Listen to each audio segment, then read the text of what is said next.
अस्सलाम वालेकुम। आज की इस वीडियो में हम देखेंगे CAA, NPR और NRC के लिए तैयारी कैसे करें, यानी कि वो कौन से डॉक्यूमेंट है जो आपके पास होने चाहिए, क्या क्या चीज़ें आपको रखनी है आपके पास।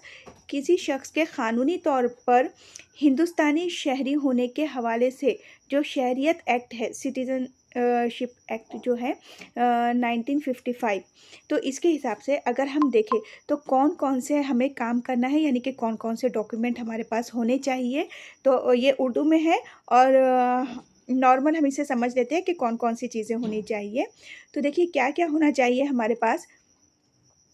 अपने घर में मौजूद हर फ़र्द की तारीख़ पैदाइश नोट करें, यानी कि आपके घर में जितने भी मेंबर्स हैं उनकी डेट ऑफ बर्थ आप पहले देखें क्या है।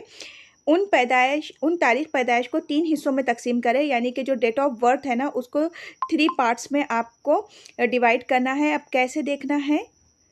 फर्स्ट, जो 1 जुलाई यानी कि 1 जुलाई 1987 से पहले पैदा हुए हैं, यानी कि 1 जुलाई 1987 से पहले जिनकी बर्थ हुई है, पैदाइश हुई है वो। दूसरा, जो 1 जुलाई 1987 यानी कि 1 जुलाई या 1 जुलाई 1987 और 31 दिसंबर 2004 के दरमियान पैदा हुए हैं, ये सेकेंड ग्रुप में है। और तीसरा क्या है कि वो जो 31 दिसंबर 2004 के बाद पैदा हुए, यानी कि आपने क्या करना है, आपके घर के जितने लोग हैं उनकी डेट ऑफ बर्थ में इस तरह से, ये 3 तरह से आपने देखना है। फिर उसके बाद क्या करेंगे हम कि आप क्या देखेंगे कि जो लोग 1 जुलाई 1987 से पहले पैदा हुए हैं वो इस बात को यकीनी बनाए कि उनके पास पैदाइश का सर्टिफिकेट, यानी कि बर्थ सर्टिफिकेट या पासपोर्ट में से, यानी कि पासपोर्ट हो या फिर बर्थ सर्टिफिकेट में से कोई एक लाजमी तौर पे होना ज़रूरी है, कंपलसरी एक होना ज़रूरी है। अगर इनमें से कोई एक इनके पास मौजूद है तो उनकी पैदाइशी तौर पर बराह रास्त हिंदुस्तानी माना जाएगा, तो उन्हें डायरेक्ट क्या किया जाएगा, हिंदुस्तानी माना जाएगा। इनको किसी और सबूत की ज़रूरत नहीं है। मतलब क्या कि अगर 1 जुलाई 1987 से पहले जिनकी बर्थ हुई है, जिनकी पैदाइश हुई है, उनके पास अगर उस टाइम का बर्थ सर्टिफिकेट है या पासपोर्ट है तो फिर उन्हें किसी और चीज़ की ज़रूरत नहीं पड़ेगी।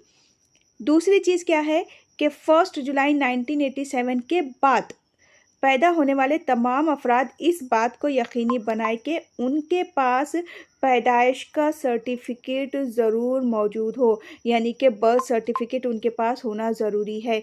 अगर उनके पास पैदाइश का सर्टिफिकेट है तो, बर्थ सर्टिफिकेट है तो क्या दिया गया है, और वालिदैन में से कोई एक जो जुलाई 1987 और दिसंबर 2004 के दरमियान पैदा हुआ है वो हिंदुस्तानी होना चाहिए।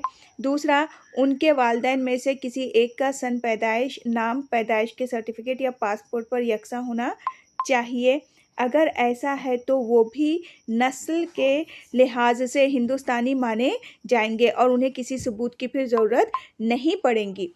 31 दिसंबर 2004 के बाद पैदा हुए अफराद जो भी रहेंगे, अब उसके मुताबिक वह हिंदुस्तानी हो तो उनके नाम सर्टिफिकेट से मैच होने चाहिए, और किसी और सबूत की उनके पास ज़रूरत है क्या, उनको ज़रूरत है क्या, उनको ज़रूरत नहीं होगी। ये इसमें दिया गया है।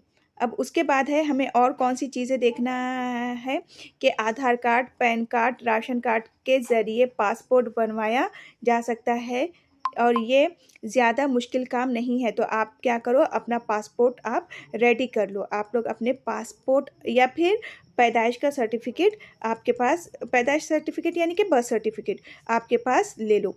पैदाइश का सर्टिफिकेट बनवाने के लिए क्या करना होगा कि अगर बर्थ सर्टिफिकेट नहीं है आपके पास तो फिर हम क्या करेंगे, अगर आपके पैदाइश अस्पताल में हुई है तो उस इलाके, गांव, तालुक़े, कॉरपोरेशन ऑफिस जाए जहां वो अस्पताल वाक़ है और अपनी तफसीलात के साथ वहां दरख्वास्त दे। ये काम भी आसानी से हो जाता है। इसकी फ़ीस सिर्फ 200 रुपये है। अब इसमें मेंशन भी किया गया है फ़ीस कितनी है।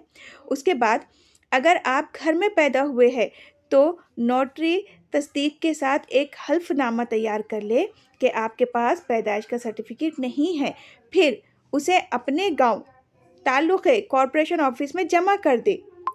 इस ऑफिस में उसको इस बात का सबूत फराहम किया जाए कि आपके पास वाकई में पैदाइश का सर्टिफिकेट नहीं है।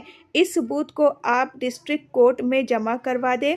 वहाँ आपसे 200 रुपये सालाना के एतबार से जुर्माना वसूल करके सर्टिफिकेट फराहम कर दिया जाएगा। तो इसका मतलब क्या है फिर कि देखिए, अगर आपके पास बर्थ सर्टिफिकेट है तो ठीक है, अगर आपके पास बर्थ सर्टिफिकेट नहीं है तो आप इस चीज़ को कर ले जो आपको यहाँ पे बताया गया है, और ये ज़रूरी है। आप इस पे फोकस कीजिए और बना लीजिए।